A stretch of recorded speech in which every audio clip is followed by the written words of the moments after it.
Bonjour, bonjour, bienvenue sur Cocotte TV. Aujourd'hui, petite présentation d'alimentation avec la Venom Power, une alimentation modulaire en 550 watts qui propose une efficacité 80%, mais sans pour autant avoir la certification.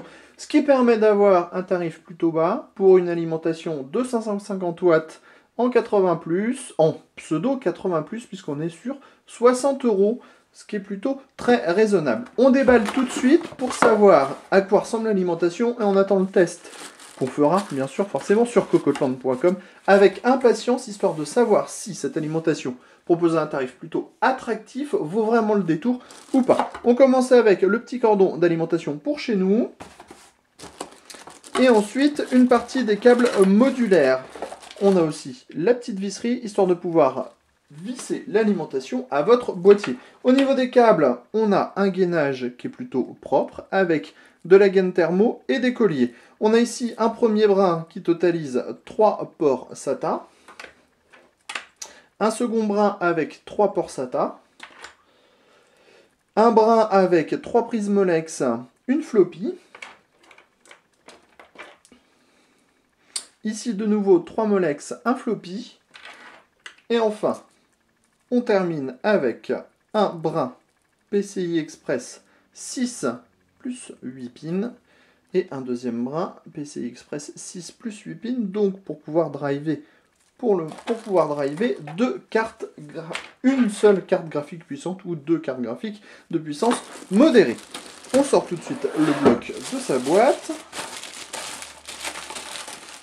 Ah, on a le droit à un petit peu d'arrachage de plastique, on aime bien ça, ça nous fait plaisir. Voilà, toujours comme d'habitude, on a les nouveaux codes couleurs Akaza Venom, donc à savoir du noir avec du jaune qui pète et qui flash pas mal. On a une grille classique qui laissera bien passer l'air avec un ventilateur de 135 mm, ce qui est déjà une très bonne chose. Ici, on a les caractéristiques de l'alimentation. Ici, rien du tout. Ici, un petit autocollant qui flashie les coloris, encore une fois. À l'arrière, on trouve une grille au design nid d'abeille avec un interrupteur.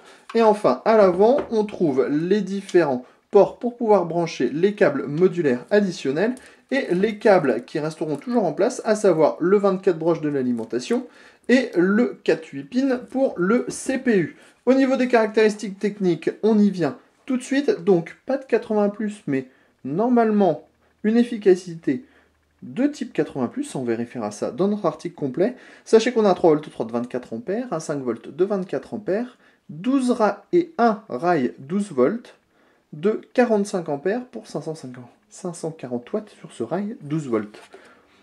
Dans les faits, ça présente bien, mais on vous dira avec l'article si ces alimentations valent le détour ou pas. On peut déjà vous dire que ça a l'air bien construit avec des bons radiateurs.